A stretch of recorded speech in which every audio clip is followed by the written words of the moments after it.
So I will have to present myself. It's weird.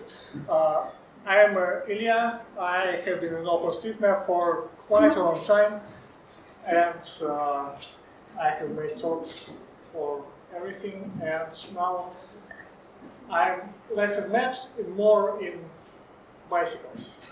I will say I like riding a bike, but I like it more than driving a car, for example. I ride to my work, I ride to, I don't know, language courses, to cinema, to markets, like everywhere, except supermarkets. And driving through the city, I see that our bicycle infrastructure in Tallinn, I come from Tallinn, is pretty awful. Like, there are very few bicycle roads. You have to compete with cars and with pedestrians for city space, and it's not a pleasant experience driving the city. Still better than car. And also, I know that our city has an official bicycle network map, which is amazing.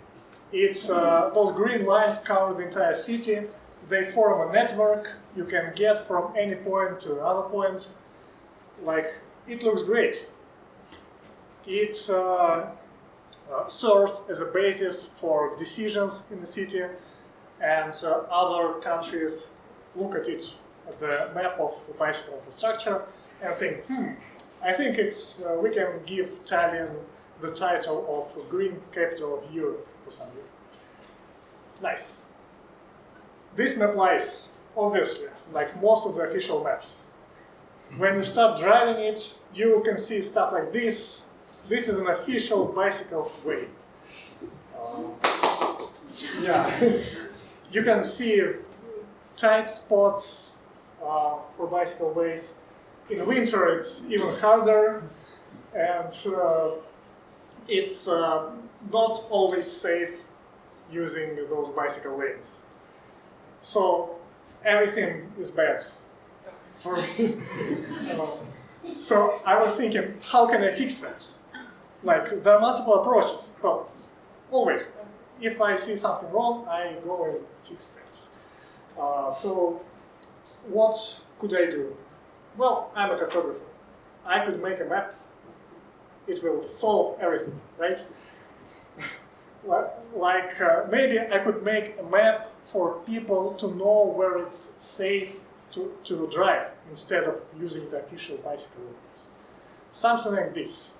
This has like two dimensions: fast or slow, and safe or not safe. For example, good bicycle infrastructure is both fast and safe. Some sidewalks may be safe, but you have to maneuver across pedestrians, and bicycle lanes on roads may be very fast to get to the city center, but there will be cars near you moving at 70 kilometers per hour, so not very safe. I have made it for my area where I live. It might look nice. It's not very practical because nobody reads maps. Like, I love maps because I love reading them. Normal people, they don't look at maps. If they see a map, they switch the page. And that's a lesson for all of you. It highlights some troubling parts in this makeshift bicycle network and official. But then again, a year after I have made it, I see that I choose different roads than marked in this map. So, not very useful. If people don't use maps, what else can we fix? We can fix the bicycle infrastructure ourselves. But it's a big thing that city management does. I'm not at that level at all. But also we have something called bicycle strategy for Tallinn. It has very fun, nice maps like this one. It's like a strategy for where we should build new bicycle roads. You shouldn't look at it very closely, because if you do, you will see that it is planned very poorly. It doesn't even form a proper network, especially black ones are like not parts of bicycle network. There are like health trends or something. So not great, but better than what we have. Obviously, the city has not been following the bicycle strategy. For the entire 10 years it's been active. But still, maybe if I take the official map and cycle along every single blue line here and measure it, maybe somehow I can like show the real bicycle network of the city, which can form the base for the next bicycle strategy, which can be made not thinking bicycle way fits here, but thinking based on the real data, where the bicycle roads are and where not. So how do we start? Like how do we measure? Where do we store the data? Storing the data is an important question because for this map I just made a QGIS layer inside the geopackage file and it worked fine. For a big project this won't work because I need other people to participate as well. So I need something on the internet, on the cloud maybe. Do cloud solutions work? We have so many things to collect the data in the cloud. We have QField, merging maps, Next.js mobile and collector. We have OpenStreetMap based tools. We have messenger bots. So many options. Most of them require either like coding, like bots, or learning stuff, like how do I install QGIS server to have it keep my data? How do I manage permissions? Do I have to pay for cloud services? I don't want to. If you have time or money, you can try using both. I have neither, so I looked at what I have already. What I have is an OpenStreetMap editor I have written many years ago. It edits OpenStreetMap, doesn't fit the task, but it has fourth mode, taking nodes. And taking nodes is completely different. It's not about OpenStreetMap. It's basically, you take a phone, you take your finger and start drawing geometry with your finger on the map. So kind of nodes, visual nodes on the map. It doesn't go into a proper geometric database, it's not connected, but it's enough for you to take notes to map later. And you can just take a button, move it somewhere, release it, and type a couple of words, and they're left as words. Really fast. Why it is fast? Because I'm on a bicycle, cycling around the city, measuring the roads, taking notes, and going further. I need speed because mapping 300-400 kilometers of bicycle structure should be fast. And with common regular tools, with forms, with drawing geometry node by node, it is much slower. This is faster. So, yeah. What do we even collect? At first I thought I would just measure widths of cycleways and cycle lanes. Turns out I needed more information. I needed color of cycle lanes because proper lanes should be red or blue, just not black. I need surface quality because not every road in our city is has ideal surface. Many crossings have high curves. The bicycle way can be perfect, and then intersection comes, and you just and go further on a perfect continuous cycle. So I need to collect a lot of data. I won't create a form. Instead, I just starting cycling around and devising short node format to collect the data, like U for Institute or shared cycleway, and width in centimeters. And I've been drawing purple is cycleways, this is footways, so it's officially it's a cycleway, but in reality there are no signs, so no dice. And it worked pretty good. I have cycled 30, 40 kilometers yet. And my GeoScribble, this geometry layer is filled with those nodes, but we can use it, right?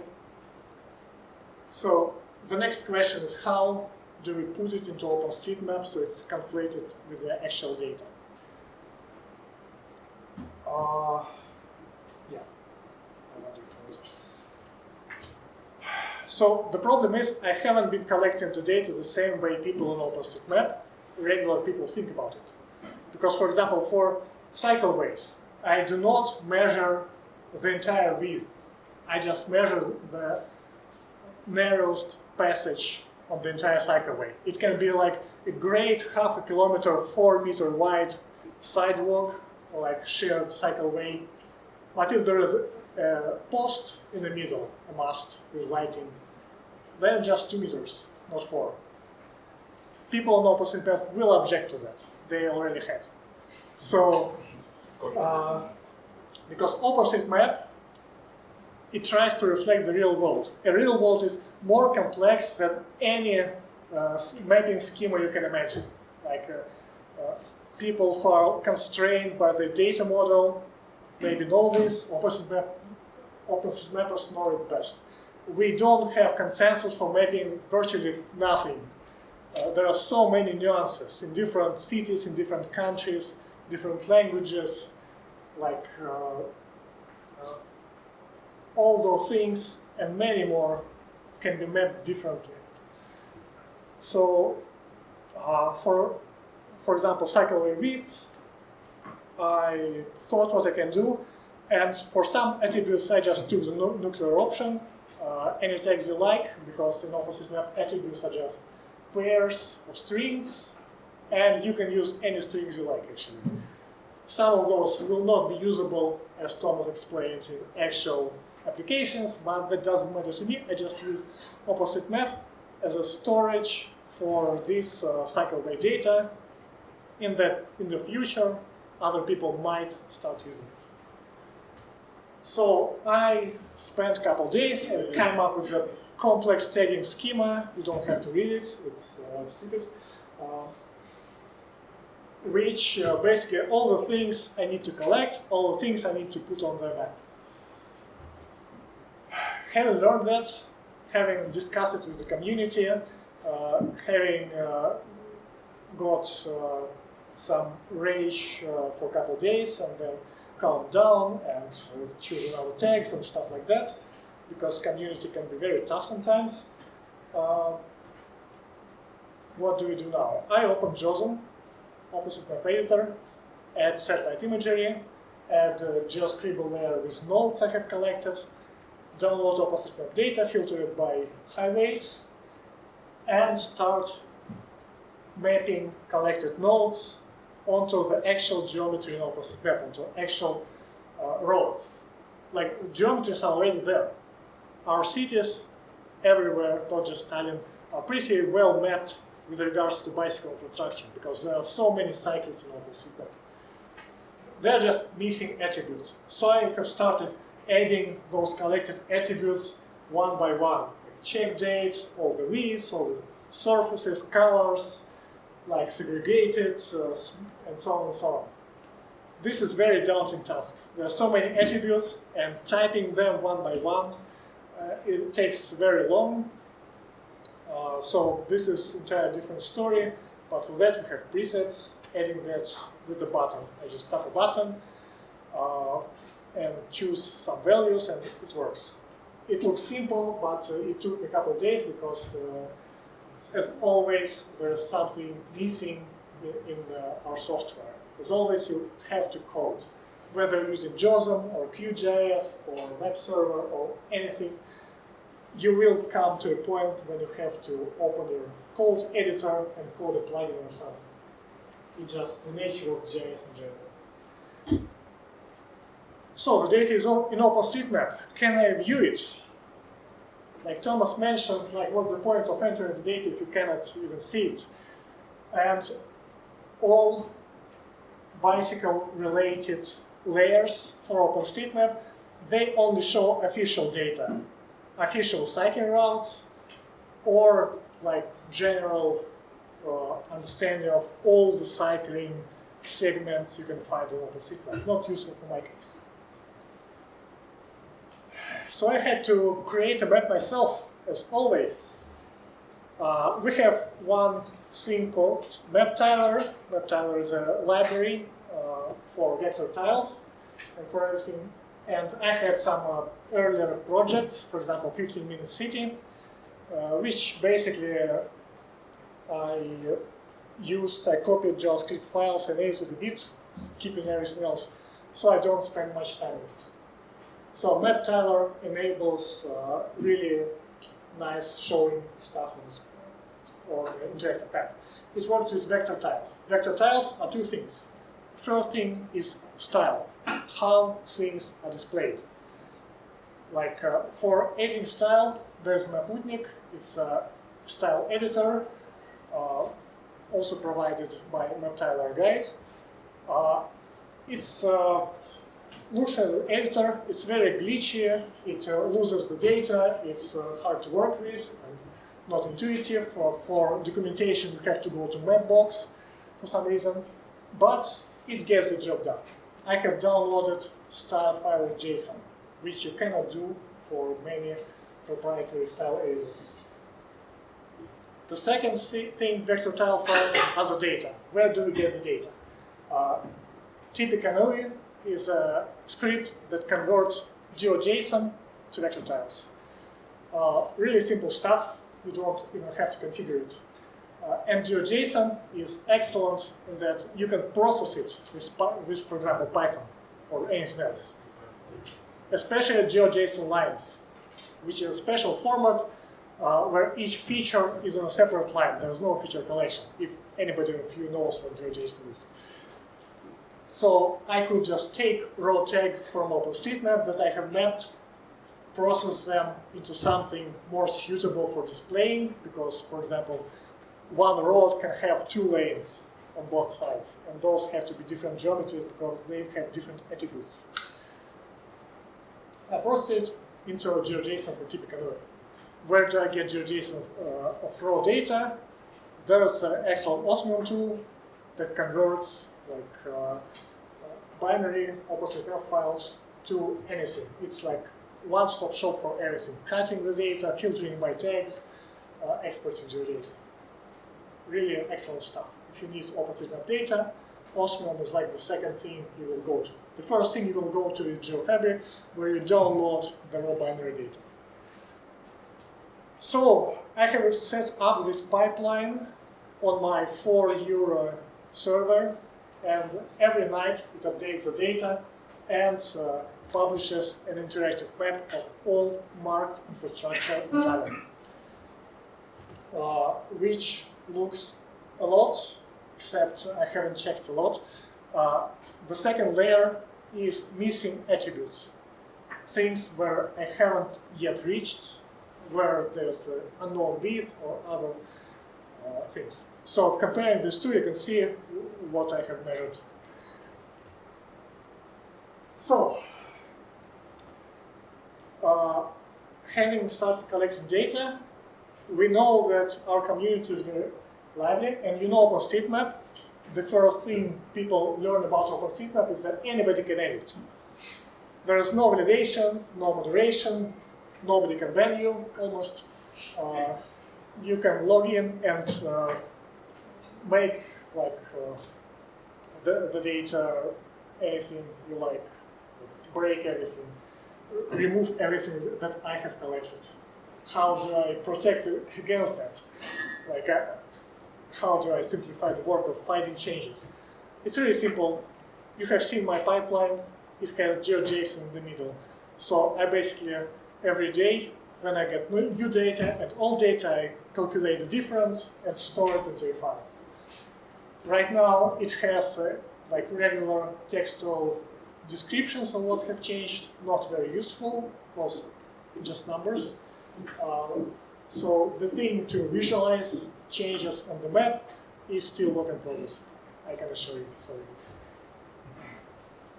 Now, I have collected data. I have shown it on interactive map. What was the goal? Right? Why did I start all this? I started. No. at this point, fun is gone. It's just work. So I have started to compare with the official map. As you remember, we have marked cycleways that are not suitable for cycling. So I cannot just compare this map to official map. I need some criteria. How wide the cycleway should be. How smooth it should be. Can it be not separate, or does it require separation from main street? And for that, I set out to collect as many standards and recommendation guides as I could. There are many.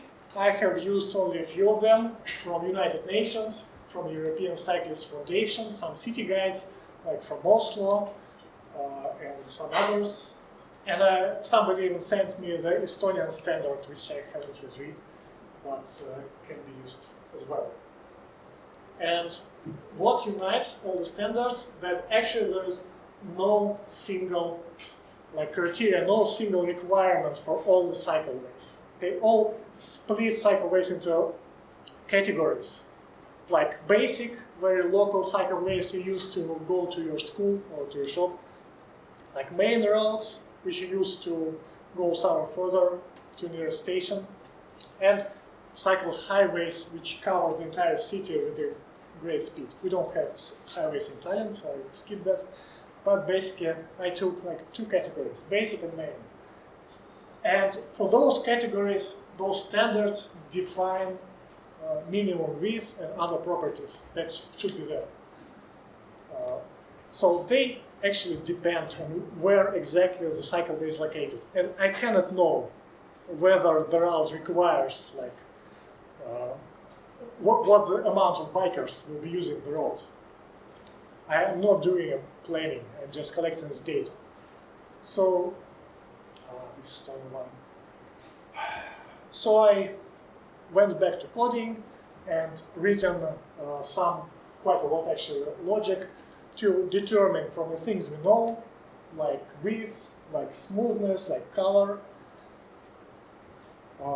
one more attribute, one of three values, whether it is fit for basic cycleway, for main route, or not fit for anything. And with that, I have a couple more layers. So this is currently the map of proper cycleways in Tallinn. Yeah, it will get bigger because most of those are absent, not because they are not proper, but because I haven't measured the width. This layer shows what exactly is missing, or why is it not deemed proper.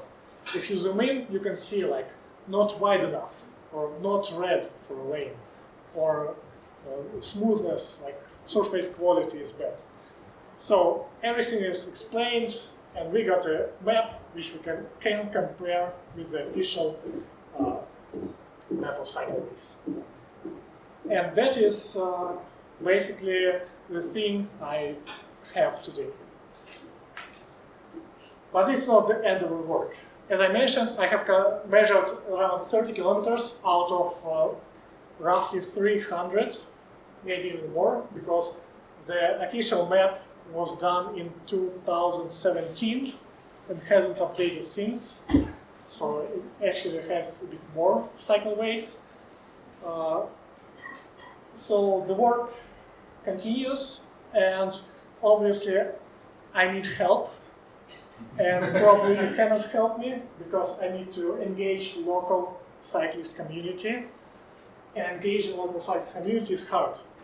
But on the other hand, I haven't tried yet, right? Because you are the second crowd that learns about this project at all. The first was some journalist contacted me and we made an article in Russian, in Estonia, which doesn't reach people, actually, and it's paywalled, so even less.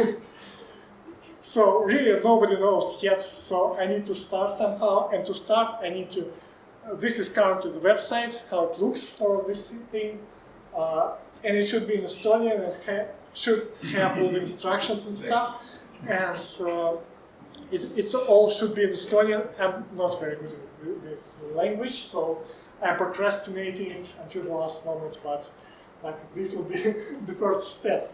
But yeah, community work is like the hardest thing in mapping. And I won't say like I have a lot of experience with it, and Estonia, as other Baltic countries, haven't got like very big communities, neither in OpenStreetMap nor in cycling. For some reason, cyclists prefer to just cycle, not to make maps. I don't know. But in theory, this will get better. And the final purpose of the map was to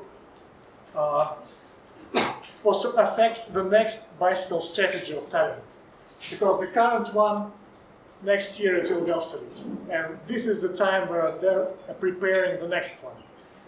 I know the city won't follow it again because of conservative power, but at least we will have something to aspire to. And this time it will be built on actual data, which is measured as seen, not on the thinking of like how it will look better. I don't think it will, as I said, I don't think it will affect much, but again, the data is in the open. It's an OpenStreetMap. Everyone can use it. Not that everyone will, but for example, European Cyclist Federation is using OpenStreetMap data to assess the quality of bicycle networks all over the world, well, Europe. They can use it. And for them to use it, this needs to be not confined to Tallinn. So if you really want, like all the processes, all the tools are in the open data, open licenses, OpenStreetMap. Any of you can do the same with your city. Not that I recommend it, but because it's a lot of work. But it works. Thanks.